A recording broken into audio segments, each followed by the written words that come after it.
Suppose MSc 101 और 001 का एक मोस्ट इंपॉर्टेंट क्वेश्चन लेके मैं आ गई हूँ आप लोगों के साथ। तो आज का क्वेश्चन देने से पहले मैं आपको बता दूँ कि अगर आप भी इग्नू से एमए कर रहे हैं, आपका सब्जेक्ट भी इकोनॉमिक्स है, आप हिंदी इंग्लिश जो भी मीडियम से, आप मेरे चैनल को सब्सक्राइब कर लीजिए। इस चैनल पे आपको इकोनॉमिक्स के सभी सब्जेक्ट कोड के वीडियो मिल जाएंगे। तो आइए देखते हैं आज का इंपॉर्टेंट क्वेश्चन क्या है। आज का इंपॉर्टेंट क्वेश्चन है पीपीसी एंड इट्स प्रॉपर्टीज़, मतलब प्रोडक्शन पॉसिबिलिटी कर्व और उसकी प्रॉपर्टीज़। तो ये एग्जाम में पूछता है, इसलिए हम इसके बारे में देख लेते हैं। प्रोडक्शन पॉसिबिलिटी कर्व के बारे में, production possibility curve is a curve showing alternative production possibility of two goods with the given resources and technique of production. It is also called production boundary और production frontier as it show the maximum possible production with the given resources and the given technology. This curve is also called transformation line और transformation curve. This because it indicates that if more goods X is to be produced, then factor of production will be have to be withdraw from the production. तो production possibility curve को हिंदी में बोलते हैं उत्पादन संभावना वक्र। उत्पादन संभावना वक्र एक ऐसा वक्र है जो दिए गए संसाधनों और उत्पादन की तकनीक के साथ दो वस्तुओं के वैकल्पिक उत्पादन संभावनाओं को दर्शाता है। इसे उत्पादन सीमा भी कहा जाता है क्योंकि वह दिए गए संसाधनों की दी गई तकनीक के साथ अधिकतम संभव उत्पादन को दर्शाता है। इस वक्र को परिवर्तन रेखा या परिवर्तन वक्र भी कहा जाता है क्योंकि यह इंगित करता है कि यदि गुड एक्स का अधिक उत्पादन किया जाना है तो उत्पादन के कारकों को उत्पादन से वापस लेना होगा। Possibility of two goods with the given resources and technique of production is also called production boundary and production frontier. It shows the maximum possible production with the given resources and the given technology. This curve is also called transformation line and transformation curve because it is indicate that if more goods of to be produced, then factor of production will have to withdraw from the production of good Y and transfer to the production of good X. In other words, good Y is transformation into good X. Possibility curve का जो है ये schedule दिया हुआ है, इसमें देख लेते हैं हम लोग। यहाँ पे है गुड्स, इसमें दो गुड्स के बीच कंपेयर किया गया है, वीट और क्लोथ के बीच। तो वीट का जब ए प्रोडक्शन पॉसिबिलिटी का ए में ए यूनिट में 100 यूनिट का प्रोडक्शन होता है, बी में 90, सी में 70, ऐसे ऐसे वीट का प्रोडक्शन धीरे धीरे डिक्रीज़ होते जाता है। आप देख सकते हैं पहले 100 था, फिर 90, पहले 100 है, फिर 90, फिर 70, फिर 40, फिर 0।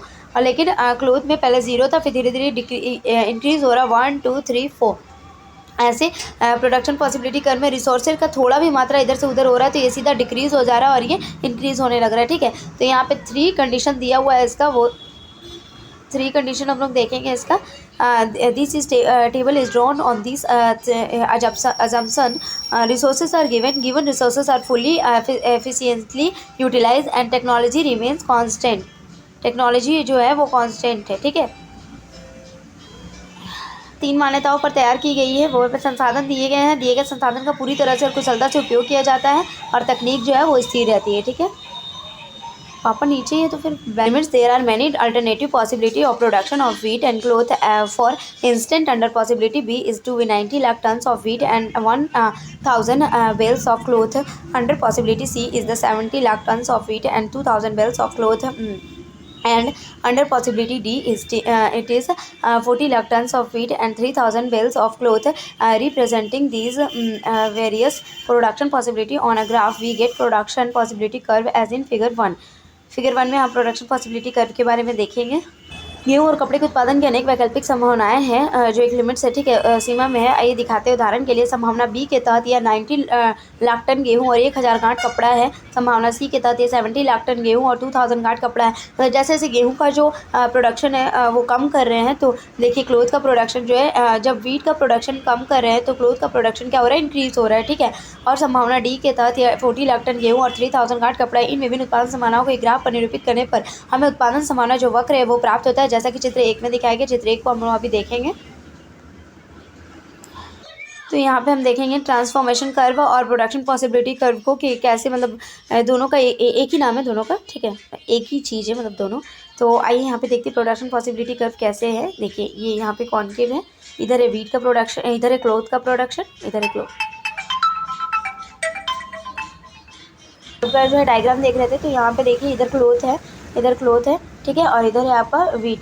ठीक है, तो वीट और क्लोथ इन दोनों का कॉम्बिनेशन दिखाया गया है। देखिए आप जब 100 वीट का प्रोडक्शन हो रहा है तो क्लोथ का कितना 4 प्रोडक्शन पे दोनों को मिलाया गया है। लेकिन जैसे जैसे 90 होते जा रहा है तो ये 1 और ये 70 पे ये 2 हो रहा है और 40 पे ये 3 हो रहा है और और ये आपका 40 पे 3 हो रहा है, ठीक है।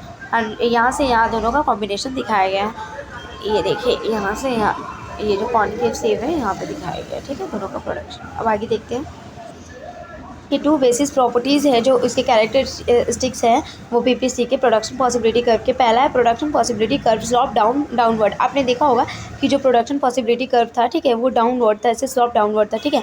तो production possibility curve slope downward from left to right, ठीक है, पहले लेफ्ट से राइट, ठीक है। तो it is because in a situation of fuller utilisation of the given resources production of both the goods cannot be increased. More of good X can be produced only with less of good Y. Production possibility curve is a concave of the point of origin. It is because of produce each additional unit of goods X, more and more units of goods Y will have to be sacrificed than before. Opportunity cost of producing every additional unit of good X 10. हाँ, तो यहाँ पे हमने बताया कि संभावना वक्र का ढाल जो है बाएं से दाएं नीचे की ओर होता है, और ऐसा इसलिए है क्योंकि दिए गए संसाधनों के पुनः उपयोग की स्थिति में दोनों वस्तु का उत्पादन नहीं बढ़ाया जा सकता है, ठीक है। वस्तु एक्स की अधिक मात्रा का उत्पादन वस्तु वाई को कम करके ही किया जा सकता है। मतलब कि जैसे गेहूँ के उत्पादन के लिए जो भी संसाधन दिए गए हैं, तो वो गेहूँ में अगर यूज़ कर रहे हैं, वीट में अगर यूज़ करें तो कपड़ा का उत्पादन कम होगा, क्लोथ का उत्पादन कम होगा, ठीक है। अगर क्लोथ में ज़्यादा यूज़ कर रहे हैं तो वीट का प्रोडक्शन कम होगा, ऐसा कंडीशन ही दिए रहता है, ठीक है। तो वस्तु एक्स की अधिक मात्रा का उत्पादन है तो वस्तु वाई की मात्रा को कम करके ही किया जा सकता है। उत्पादन संभावना वक्र उद्यम असल की ओर अवतल है, ऐसा इसलिए क्योंकि गुड एक्स की प्रत्येक अतिरिक्त इकाई का उत्पादन करने के लिए गुड वाई की अधिक से अधिक इकाइयों को पहले की तुलना में त्यागना होता है। गुड एक्स की प्रत्येक अतिरिक्त इकाई के लिए उत्पादन की औसत लागत का रुझान होता है। जो मैंने बताया ना कि इसका जो शेप होता है वो कॉनकेव होता है, इस तरह इसलिए होता है क्योंकि गुड एक्स का प्रोडक्शन के लिए गुड वाई को कम करना पड़ता है, उसका त्याग करना पड़ता है, ठीक है। आगे देखते हैं।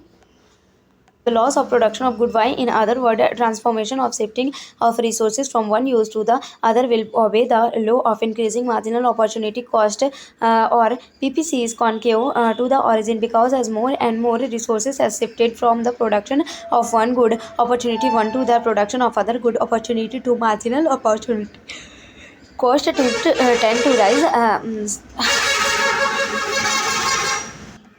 तो यहाँ पे दिया गुड वाई के उत्पादन के नुकसान के मामले में वृद्धि करने के लिए दूसरे शब्दों में संसाधनों का एक उपयोग के दूसरे उपयोग में परिवर्तन या स्थानांतरण सीमांत औसत लागत में वृद्धि के कानून का पालन करेगा। यह पीपीसी मूल के लिए औतल है क्योंकि अधिक से अधिक संसाधनों को एक अच्छे अवसर के उत्पादन में अन्य अच्छे के उत्पादन को स्थानांतरित किया जाता है, सीमांत औसत लागत में वृद्धि होती है। Thank you. अगर वीडियो अच्छी लगी तो प्लीज़ लाइक और सब्सक्राइब मेरे चैनल का, मेरे चैनल का ग्रो बढ़ाने के लिए इसे शेयर जरूर करें। Thank you.